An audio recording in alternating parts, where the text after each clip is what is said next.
ఖచ్చితంగా గుండె నొప్పే అని సాధారణ వ్యక్తి తెలుసుకోవడానికి మీరు ఏదైనా స్పష్టమైన లక్షణాలు చెప్తారు? చెస్ట్లో పెయిన్ వచ్చి దాంతోపాటు చెమటలు పట్టడం అనేది జరిగింది అని అంటే అన్లెస్ రూల్డ్ అవుట్ దాన్ని హార్ట్ అటాక్ అనే అనుకోవాలి.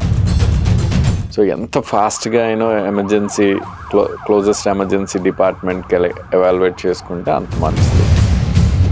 చాలామంది యాపిల్ వాచ్లు ది సెన్సార్ రింగ్ ఇవన్నీ పెట్టుకుంటారు. They keep running or walking and heart rate goes to 160. వచ్చి కార్డియాలజిస్ట్ రూమ్లో కూర్చుంటారు. Over conscious thinking on health is also not good.